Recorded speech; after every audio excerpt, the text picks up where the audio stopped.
In one of America's bluest states, something's happening that may be adding a few more hues to the rainbow.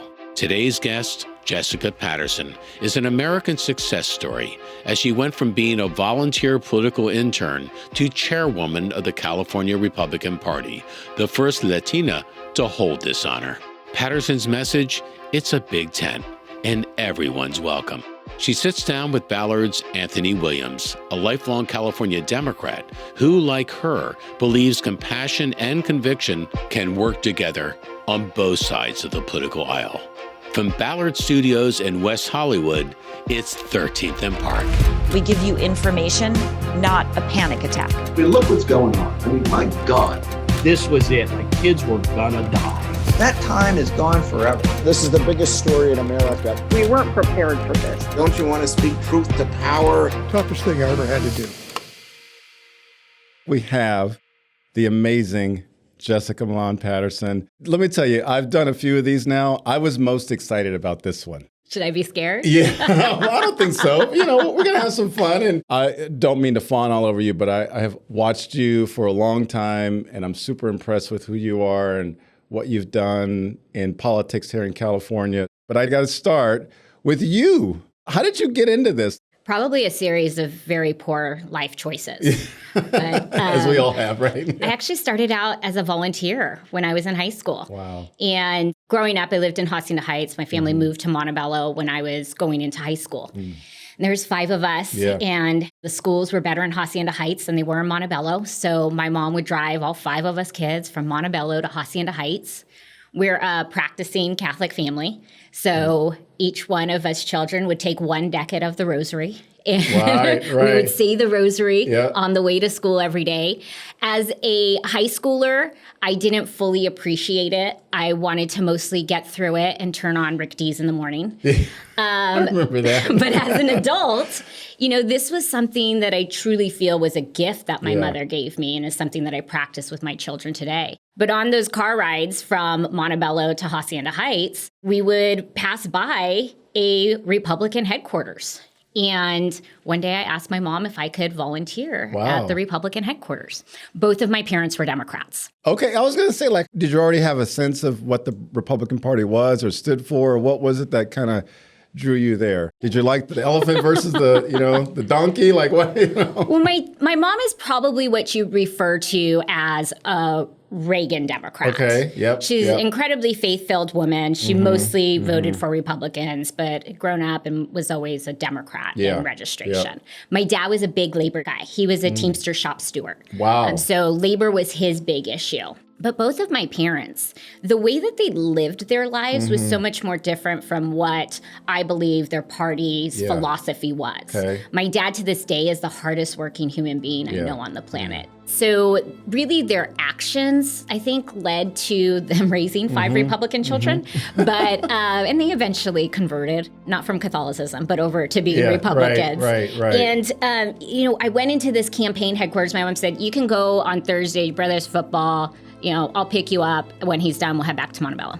So I went into this Republican headquarters, and there was a woman by the name of Martha House. And Martha House took me under her wing. Wow. She made me feel like I was important to the process. And it really is what launched a career in politics. I went to school for political science, and then I started as an intern at the California Republican Party, and now I get to sit in the chairman's office. That's amazing. From intern to chairwoman, I used to work the information booth at the California Republican Party convention. You've done it all. I'm sure, and in between, like, you just do everything. My background is in field. Yeah. I started out as my first real paying job in California Republican politics was as the county party executive director in Ventura County. My now husband actually helped me get that job. And it's just been, you know, lifelong. And each step of the way, I was able to be the regional political director for Governor Schwarzenegger's reelect. I worked on statewide campaigns. I worked for the RNC and other parts of the country. So I've really had a full life of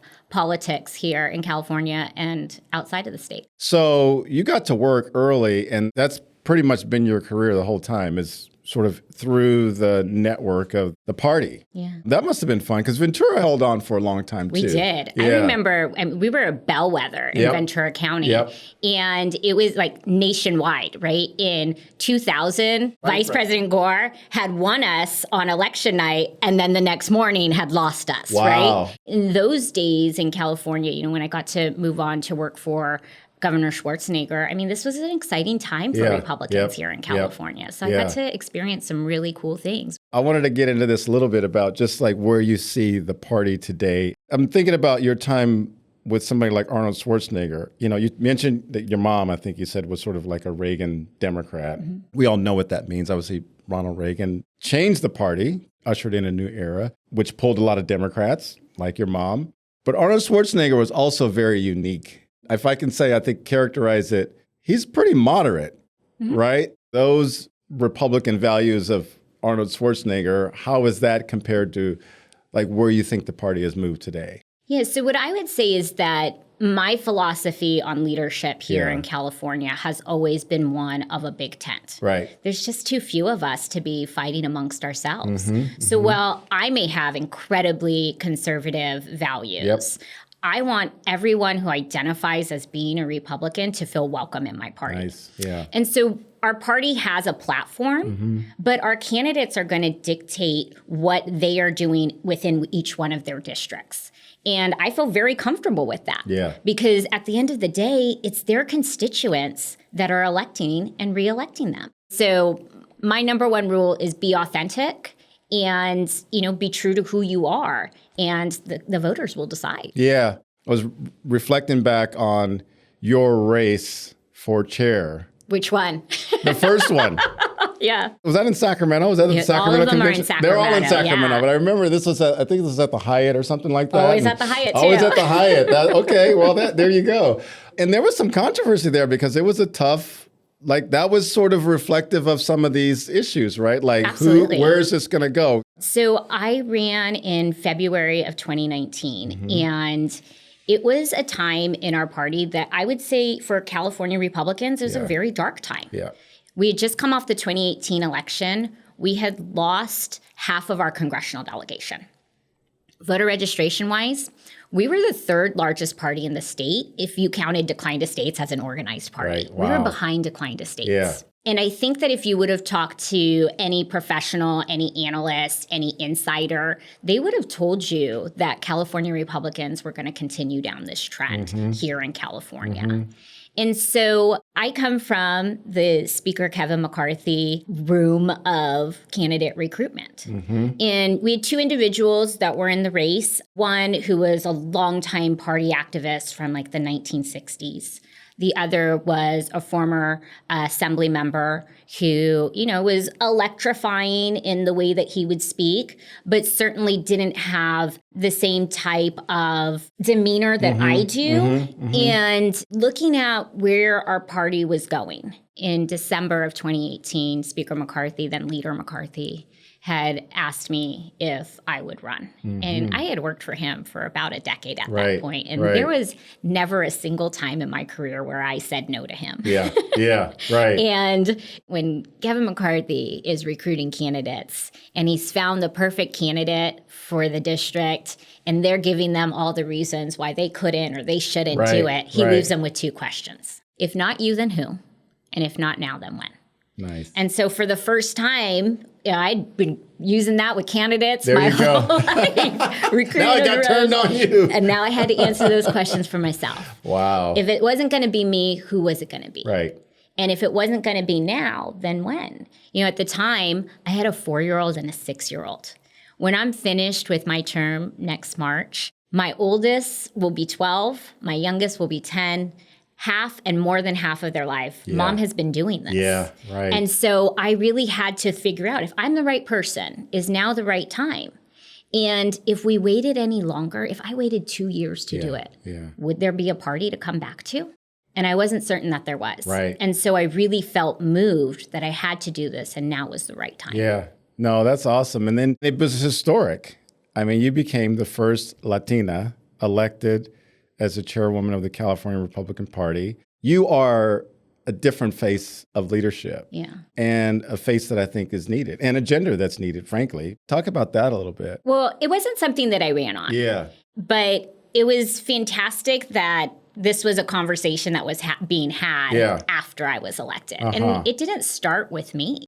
After I was elected, our board, about 50% was women at the California Republican Party. At the time, as you'll remember, we had a leader of the Assembly and a leader of the Senate that were both women as well. I had 5 Latinos on my board of 23, 2 African Americans, 2 openly gay men. This was a very different Republican Party than the media tried to make us look like for so long. When you look at each one of those metrics that we judge our lives by, my community was not thriving because of safer streets or better schools or a better job to go to, a greater economy here. At the same time, Democrats have been in charge of everything. But Democrats showed up, and Democrats made the people in my community feel like their issues were being heard. And Republicans needed to show up. And that's one of the things that we really worked on in the last 5 years, particularly with our community centers around the state. I think about some of the Democratic elected officials, particularly in LA County. So people like Kevin De Leon and Ricardo Lara, who owe their political origins to the fact that Pete Wilson ran on Prop 187 and turned off a lot of Latino voters and, pushed them away from the Republican Party. Your presence obviously changes that, but do you agree with that assessment? And do you agree that there are ways that the party can and has changed to bring people back? Well, I think so. Let's put it in perspective, first of all, right? When Prop 187 went through, I was 14 years old, right? It's been a long time, and Democrats have been trying to talk about that forever. And so when we, engaging within these communities again and showing up, one of the first events that I did was on now Congressman John Duarte's farm. And he called me up and said, hey, I do this Friends Day at the farm every year. And half of it is like a business expo, and the other half is like a big tri-tip barbecue for 1,500 of his farm workers and their family and friends. He said, most of them have never met, a Latina that's a Republican, let alone the head of a party. Come in. You don't have to shove Republican down their throats, but talk to them about the issues that are important to them, and that will make a difference. And, move away your hair, show me you don't have horns, and engage with that community. And so that was one of the first things that we did.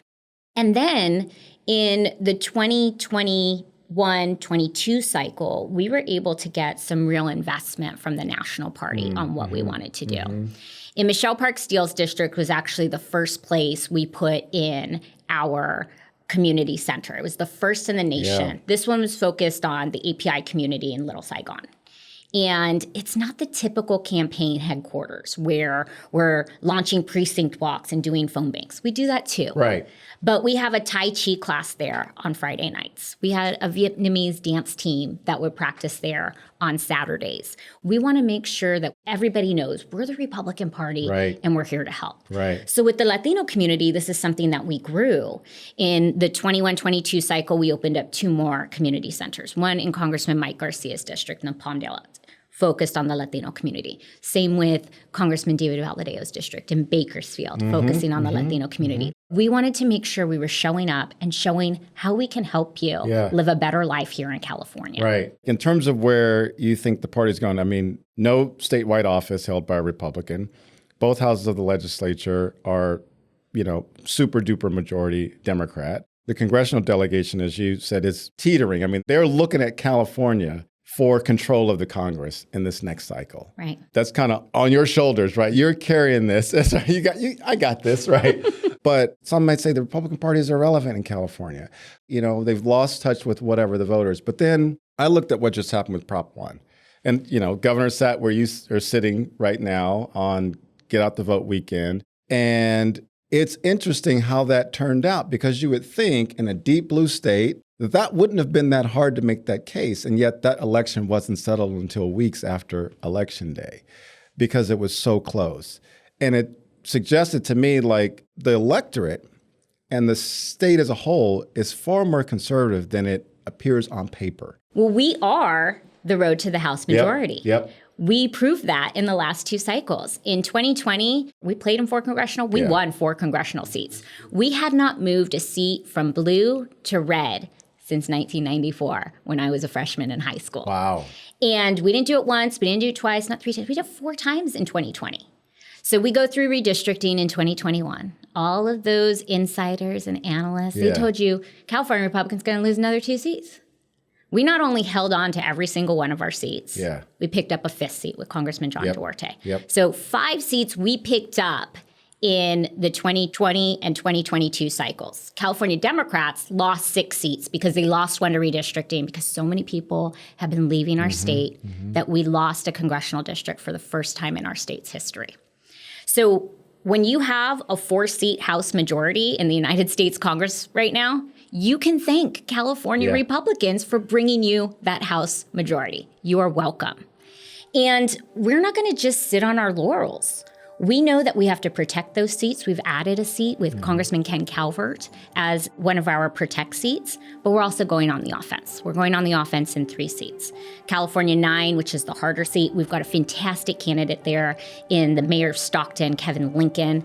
This is a seat so interesting to me. Our congressional candidate last time lost by about 15,000 votes. Our candidate for controller, Lan Hee Chen, won that district by 11,000 votes. This is 25,000 people that are swing voters that have voted for a Republican before. You just got to give them the right one. We think we found that in Mayor Kevin Lincoln. We've got the open Katie Porter seat in California 47. And this is a seat that Scott Ball ran against her last time, former Assembly Republican leader. And he had 2 points. Yeah. And she had $29 million that she spent in that race. Right.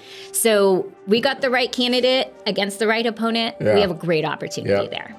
Then you go down to 49, 11 seat. Another great opportunity, Southern Orange County, Northern San Diego County. We've got a great candidate in Matt Gunderson. This is a seat that's been a little bit elusive to us, but I think Matt Gunderson is the right candidate for this time around. Every single one of these seats, when we saw the numbers coming out of the primary, we feel very, very good about where our candidates are. Not only that, but on the voter registration side. I talked about being the 3rd largest party in the state when I was first elected in 2019. Since then, we've registered over 678,000 new Republicans here in California. Now, when we talk about those statewide propositions, this is actually one of my favorite topics to talk about. In 2020, we spent about $8.5 million on propositions here in California. In 2022, we had less on the ballot, and so we spent about $5.5 million. And right now, governor's doing a lot of deals to keep those sets of ballot initiatives off. Yes. And so this is something that sometimes a candidate doesn't necessarily light people's hair on fire, but issues do.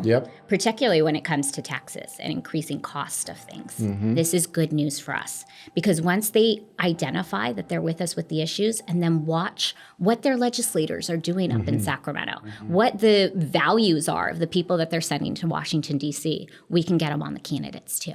California is more purple than blue. And I think that's the message here, right? When you look at how close that ballot measure, Prop 1, just as a kind of a bellwether for where people stand on the issues, it's fiscal conservatism. I mean, people want to make sure we're spending the money. They don't want to go into debt. They understand the issue, and I find myself right in the middle there because I understand the need to invest in mental health and ultimately reducing homelessness and some of those other challenges. But, people get the pocketbook issues too, and that's kind of where I think the Republican Party has an advantage. People are looking for accountability, and right now with one-party rule in Sacramento, you just don't have it. Assemblyman Josh Hoover out of the Sacramento area just pushed for an audit on our homeless crisis. $24 billion has been spent on it, and we don't know where that money went. It's absolutely ludicrous to continue to write out a blank check. I mean, I think a lot of people on both sides feel that way about that. Again, lifelong Democrat. If we started to go down the list of issues, we probably would differ and disagree on a lot of things. And that's just the way it is, and that's fine. But I think I was at Amazon at the time, met with you and your leadership team, and we talked about what your vision was. And then I moved the company to change their investment in the Republican Party because I fundamentally believe that a two-party system is better. That might get me in trouble with some of my friends, but I've told you that privately. I'm telling you that now essentially publicly. You know my thinking about that. A few former Republicans and some former Democrats who don't really have a place to go have always been talking about, we need a third-party alternative.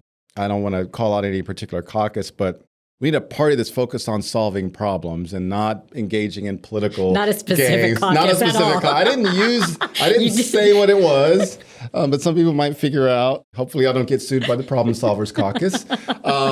But what do you say to people who say the choice is not Democrat or Republican, it's a third-party alternative? So I think that it's really challenging to see it work. Yeah. And I say that from a Republican standpoint. You know, there's a few that we've seen, particularly on the statewide issue. So, I mean, we have one legislator that ran as an independent and won. Right. And they changed their party affiliation 24 hours before the deadline. Right. And we recruited a candidate quickly, but, you know, it ended up being a Republican and a guy who used to be a Republican on the final ballot. Right. So statewide, you know, my friend Dan Schnurr ran as a declined estate and didn't make it past the primary. We had Steve Poizner, who the field was cleared for him. And so he made it into the top two, but then couldn't get across the finish line on a statewide ballot. Amory Schubert, who is a phenomenal district attorney up in Sacramento, ran as a declined estate. Yep.